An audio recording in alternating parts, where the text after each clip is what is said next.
యేసు ప్రభుల వారి అతి శ్రేష్టమైనటువంటి నామమునకు మహిమ ఘనత ప్రభావాలు కలుగునుగాక.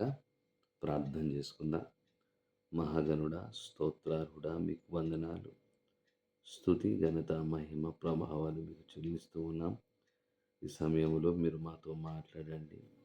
మాట్లాడుచున్నటువంటి వాడు గొప్పవాడు కాదు నాయన, మాట్లాడిస్తున్న దేవుడు గొప్పవాడు. ఆయన పేరు నజరుడైన యేసు ప్రభుల వారిని ప్రకటిస్తూ ఈ దినాన మీ యొక్క వాక్కుల చేత మమ్మల్ని తృప్తిపరిచి నడిపించమని యేసయ్య పరిశుద్ధ నామములో ఈ ప్రార్థనను అడిగి వేడుకొని పొందుకున్నాము తండ్రి.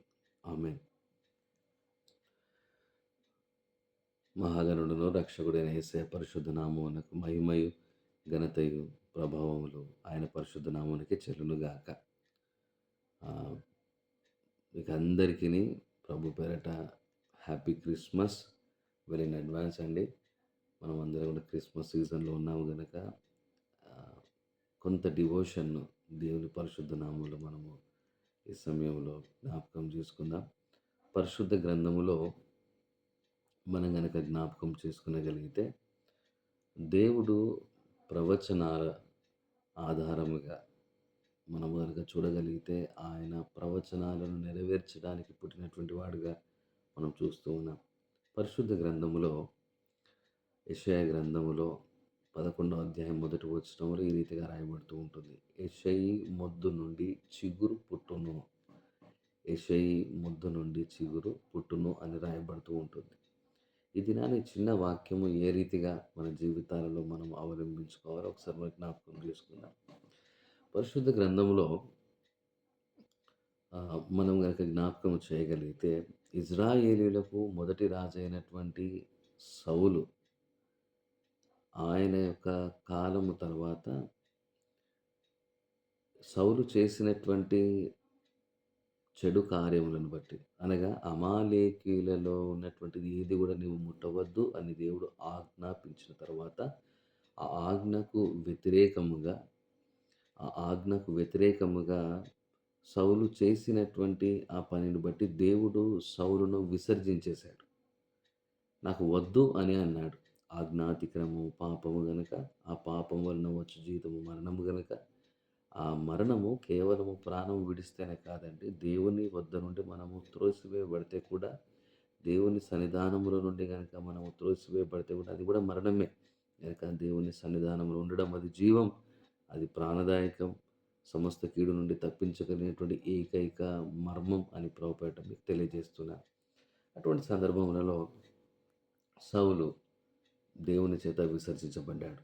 ఆ కాలంలో ఉన్నటువంటి ప్రవక్త పేరు సమూయేలు. సమూయేలు దుఃఖిస్తున్నాడు. నా ప్రజలకు రాజు లేడని దుఃఖిస్తున్నటువంటి తరుణంలో దేవుడు సమూయేలుతో ఈ మాట అంటున్నాడు. నువ్వు ఇంతగా దుఃఖిస్తున్నావు కదా సమూయేలు, నీ నిమిత్తమై నేను ఒక కార్యమును చేస్తాను.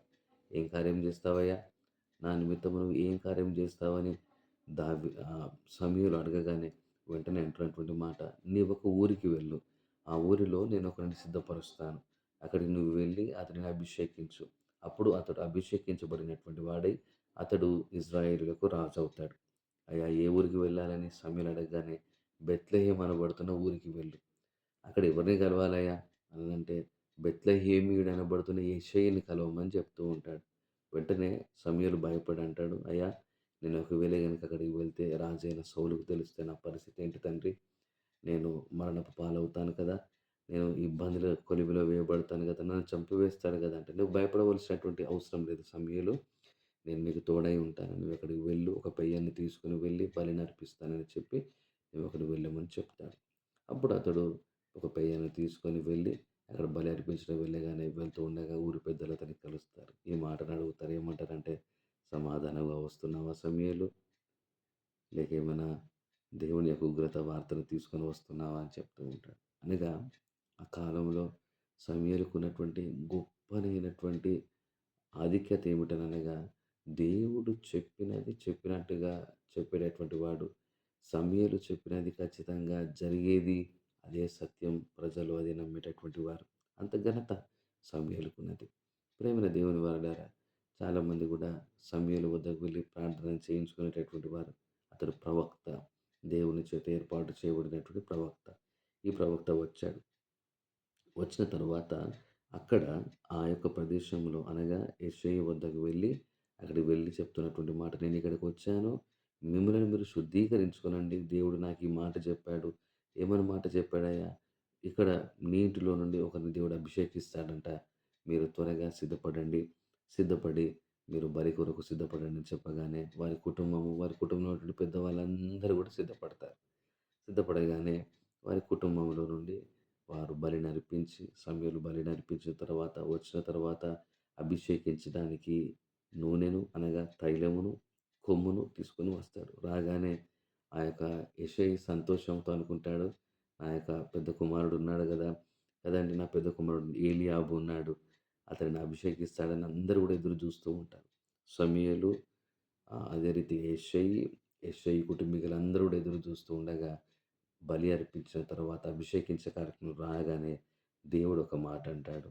దేవుడు ఏమంటాడనంటే యెషయి కుటుంబముతో ఈ మాట చెప్తూ ఉంటాడు. నేను ఏర్పాటు చేసుకున్నటువంటి వ్యక్తి ఇతడు కాదు. ఏలీయాబు చూడడానికి రాజులాగా కనబడుతుండవచ్చు. అనగా ఏలీయాబుకు ఆ యొక్క దేహ దారుఢ్యం ఉండవచ్చు. ఫిజికల్‌గా అతడు ఆ రీతిగా ఉండవచ్చు. ఒక రాజు ఉండవలసినటువంటి టీవీ అతని లోపల ఉండవచ్చు. ప్రైడ్ ఉండవచ్చు. అతనికి కావలసిన ఇహలోకపు సంబంధమైన ప్రతి క్వాలిటీ ఒక కింగ్‌కి, ఒక రాజుకు ఉండవలసిన ప్రతి క్వాలిటీ అతనికి ఉండవచ్చు. కానీ దేవుడు అది కోరుకోవడం లేదు. ఇక్కడ దేవుడు అంటున్నటువంటి మాట ఏమిటి అనంటే, ఇదిగో మనుషులు పైరూపమును లక్ష్యపెడతారు. నేను పైరూపం లక్ష్యపెట్టేటటువంటి వాడిని నేను కాను. నేను అంతరంగమును పరిశోధించేటటువంటి వాడినని చెప్తాడు. ఎప్పుడైతే దేవుడు ఆహ్, ఏలీయాబును కాదన్నాడో తండ్రి అంటాడు, "నాకింకొక కుమారుడున్నాడు. అతని పేరు అబీనాదాబు."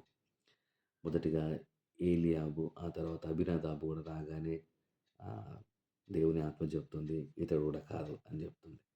ఇతడు గూడా కాదనగానే అతడు గూడా కాదని వెనక్కి వెళ్ళిపోతాడు. తర్వాత ఇంకొక కుమారుడిని పిలుస్తాడు. అతడి పేరు షమ్మాను.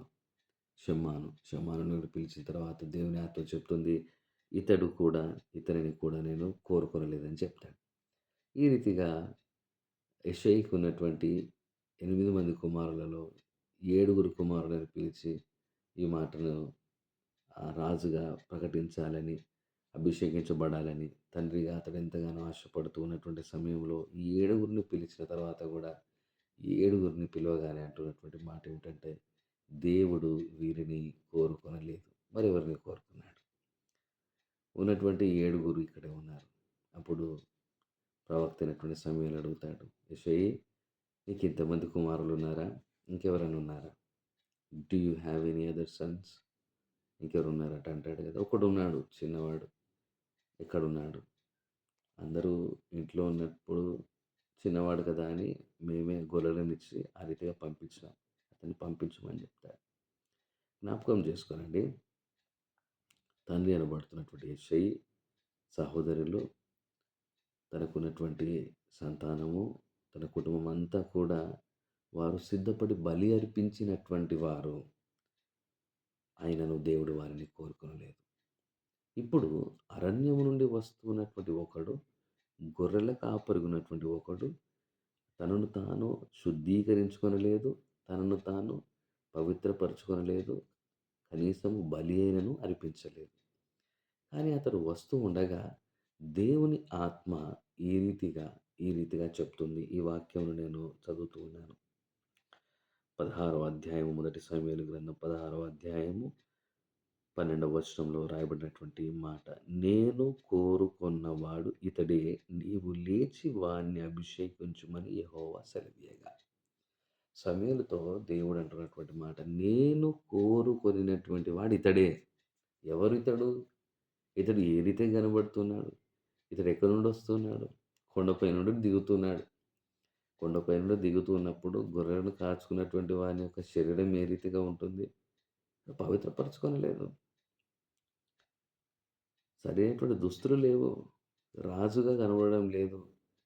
సమూయేలుకి డౌట్ రావచ్చు. అక్కడ ఉన్నటువంటి వారికి డౌట్ రావచ్చు. కానీ దేవుడు స్పష్టంగా చెప్తున్నటువంటి మాట, మనుషులు పైరూపం లక్ష్యపెడతారు. దేవుడైతే హృదయాంతరంగములను లక్ష్యపెట్టేటటువంటి దేవుడు. మరి బలిని అర్పించాడా?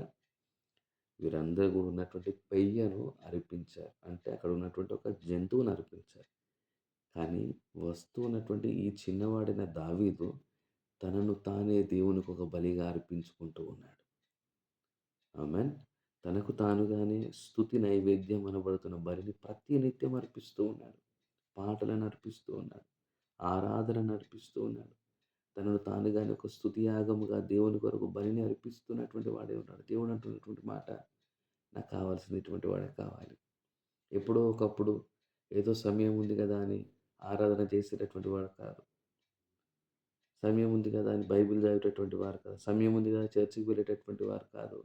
దేవుడు కోరుకునేది ఎవరు తెలుసానండి? ఎవరైతే ఆయనను అంటు కట్టుకొని ప్రతి నిమిషము, ప్రతి క్షణము ఆయనతో కలిసి నడవాలని ఇష్టపడుతూ ఉంటారో, కష్టమైన, నష్టమైన, బాధైన, ఇరుకైన, ఇబ్బంది అయిన క్యారెక్టర్‌ను కాపాడుకుంటూ నమ్మదగినటువంటి దేవునితో ఎవరైతే కలిసి నడుస్తారో, ఇదిగో ఎవరు కూడా ఊహించలేదు. ఒక గొర్రెల కాపరి రాజుగా మార్చబడతాడని. అది ప్రవచనంగా మార్చబడింది. యెషయి మొద్దు నుండి చిగురు పుడుతుంది. యెషయి మొద్దు నుండి చిగురు పుడుతుంది. ఆ యెషయి మొద్దు నుండి మొదటిగా పుట్టినటువంటి చిగురు పేరే ఆ దావీదు. ఈ సమయంలో ప్రేమైన దేవుని వర్లరా, ఈ క్రిస్మస్ దినాలలో నీవు దేవునికి ఏదో ఇవ్వాలని నువ్వు ఆశిస్తుండవచ్చు. కానుకలు ఇవ్వాలని ఆశిస్తుండవచ్చు. బలులను ఇవ్వాలని ఆశిస్తుండవచ్చు. లేకపోతే వస్తు రూపకంగా కావచ్చు. లేకపోతే ధన రూపకంగా కావచ్చు. కానీ దేవుడు అంటున్నటువంటి మాట ఏంటో తెలుసా? ఇవన్నిటిని పక్కకు పెట్టండి. మొదటిగా నీవు ఒక బలిగా మార్చబడే సమయంలో, మొదటిగా నీవే ఒక బలిగా మార్చబడు. నీ మాటను శుద్ధీకరించుకుంటావా? బలినిస్తావా మాటలలో? నీ క్రియలలో బలినిస్తావా దేవునికి? దేవుని సన్నిధానంలో దేవుని పరిశుద్ధ నామమును స్తుతిస్తూ, ఆయన పరిశుద్ధ నామమును ఘనపరిచేటటువంటి బిడ్డగా ఇన్ని రోజులు చర్చికి సరిగ్గా రాలేని పరిస్థితులు ఉండవచ్చు. నెమ్మదిగా కుటుంబంతో కలిసి ఉండలేనటువంటి వాడిగా ఉండవచ్చు. దేవుడు అంటున్నటువంటి మాట, నాకు ఇటువంటి వారు కావాలండి. ఒక మంచి సమాజమును తయారు చేయడానికి యేసుప్రభుల వారు వచ్చారు. ఒక గొప్ప మానవతావాదిగా యేసుప్రభుల వారు వచ్చారు. ఈ దినాన నీతో నాతో చెప్తున్నటువంటి మాట, I need you, I need you as a sacrifice. నిన్ను నీవు అర్పించుకో. నిన్ను నీవు బలిగా అర్పించుకో. ఏ రీతిగా అర్పించుకోవాలో తెలుసా? సజీవ యాగముగా అర్పించుకో. అప్పుడే యెషయి మొద్దు నుండి చిగురు పుడుతుంది. మీకొక ప్రశ్న రావచ్చు. అసలు నా జీవితంలో దేవుడు తన కార్యం చేస్తాడా అనంటే, యెషయి మొద్దు అన్నాడు. చెట్టు నుండి అనడం లేదు. మొద్దు అనంటే నలికివేయబడినటువంటి ఒక చెట్టు యొక్క ఒక భాగం.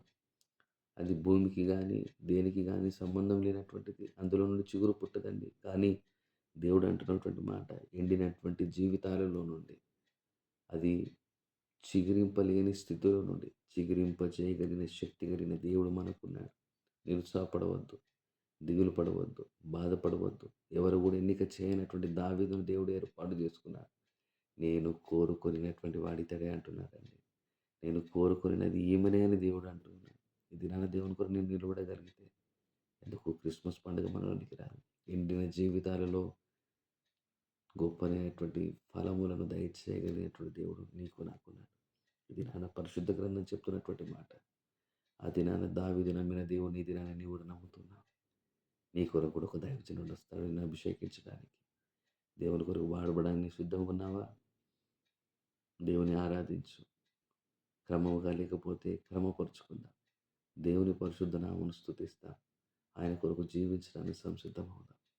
ఇటు కృప త్రియక దేవుడు మనందరికీ దయచేయనుగాక. ఆమేన్. ప్రార్థన చేసుకుందాం. స్తోత్రం నాయన, మీకు వందనాలు. దావీదు ఎన్నిక లేనటువంటి వాడైనప్పటికీ కూడా ఎన్నిక కలిగినటువంటి వాడవుటట్లుగా మీ కృపను చూయించారు, సమకూర్చారు. ఆ యొక్క మూడు బారినటువంటి జీవితాలలో నుండి ఫలిభరితమైనటువంటి జీవితంగా మార్చిన దేవుడవు నీవు. మనుషులు పైరూపం లక్ష్య పెడతారు. మా దేవుడు అంతరంగం లక్ష్య పెడతాడు. లక్ష్యపెట్టి కాపాడు దేవుడు ఎందుకు స్తోత్రాలు చెల్లిస్తూ మా జీవితాలలో కూడా ఎండిన జీవితాల నుండి ఫలభరితమైన జీవితంగా మార్చి నడిపించమని ఈ వాక్యం వింటున్న ప్రతి ఒక్కరిపై మీ క్షేమం దయచుమని యేసయ్య పరిశుద్ధ నామములో ఈ ప్రార్థనను అడిగి వేడుకొని పొందుతున్నాం తండ్రి. ఆమేన్. ఆమేన్. ఆమేన్. దేవుడు మనందరినీ ఆయన కొరకు ఫలిభరితముగా చేయనుగాక. మన పరిస్థితి ఏది ఏమైనా దేవునికి గనక మనము నమ్మకముగా ఉండగలిగితే ఎన్ని కలిగినటువంటి వారిలో నుండి ఏలికలను ఏలేటటువంటి వారిని చేసినటువంటి దేవుడై ఉన్నాడు. ప్రాముఖ్యంగా చిగురు లేనటువంటి మొద్దులో నుండి చిగురింపలేనటువంటి మొద్దులో నుండి చిగురును పుట్టించి మహావృక్షంగా మార్చే దేవుడే ఉన్నాడు. అందరం కూడా ప్రభువును స్తుతిద్దాం. దేవుడు మా అందరిని ఆశీర్వదించి, ఘనపరిచి, కాపాడి, సంరక్షించునుగాక. Amen. Amen. Amen. God bless you all.